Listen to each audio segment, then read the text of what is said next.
হাতের কাছে এই রত্ন রাখলেই ঘুচবে অর্থাভাব, সম্ভব ঋণমুক্তি। প্রত্যেকের চোখে ধনী হওয়ার স্বপ্ন থাকে। নিজের এই স্বপ্ন পূরণের জন্য প্রত্যেকে দিনরাত পরিশ্রম করেন।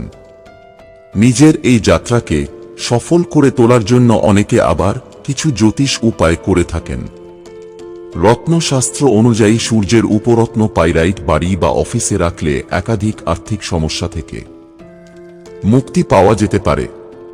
এক, সিদ্ধান্ত গ্রহণ ক্ষমতা বৃদ্ধি করে পাইরাইট। রত্নশাস্ত্র অনুযায়ী কোনো ব্যক্তির সিদ্ধান্ত গ্রহণ ক্ষমতা দুর্বল ও তারা সংকোচী স্বভাবের হলে পাইরাইট রত্নটি ব্যবহার করতে পারেন। এর ফলে সিদ্ধান্ত গ্রহণ ক্ষমতা মজবুত হবে। পাশাপাশি এই রত্ন ব্যবহার করলে ব্যক্তির ভিতরে সাহস বাড়বে। 2, ধন সমৃদ্ধি লাভে সাহায্য করে পাইরাইট।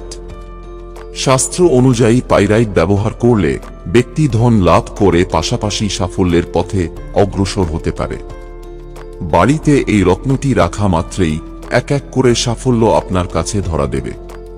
টাকা পয়সা রাখার স্থানে পাইরাইট রত্নটি রাখতে পারেন। 3, ব্যবসার জন্য লাভজনক পাইরাইট। কোনো ব্যক্তি ব্যবসায়ে একের পর এক লোকসানের শিকার হতে থাকলে তারা নিজের অফিসে পাইরাইট রত্ন রাখুন। এই রত্নটি নেতিবাচক শক্তি দূর করে, পাশাপাশি ব্যবসা সম্প্রসারণে সাহায্য করে থাকে। এই রত্ন অফিসে রাখলে ব্যবসায় শীঘ্র এর সুফল দেখা যাবে।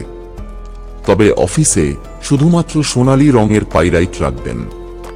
মিটিং বা কনফারেন্স রুমে এই রত্ন রাখবেন। 4, ঋণ মুক্ত করবে সোনালী পাইরাইট। ঋণের বোঝায় জর্জরিত, কিভাবে ঋণ শোধ করবেন তা বুঝে উঠতে না পারলে এই রত্ন আপনাদের মুশকিল আসান হতে পারে। তবে সোনালী পাইরাইট রত্নই আপনাকে ঋণ ও ধার দেনার হাত থেকে মুক্তি দিতে পারে। রত্নশাস্ত্র মতে বাড়িতে এই রত্ন রাখলে ঋণ মুক্তি সম্ভব হবে।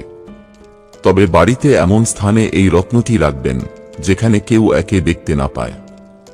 বন্ধুরা, ভিডিওটি ভালো লাগলে লাইক করুন এবং আমাদের চ্যানেলে নতুন হয়ে থাকলে সাবস্ক্রাইব করুন। ধন্যবাদ। আপনার দিনটি শুভ হোক।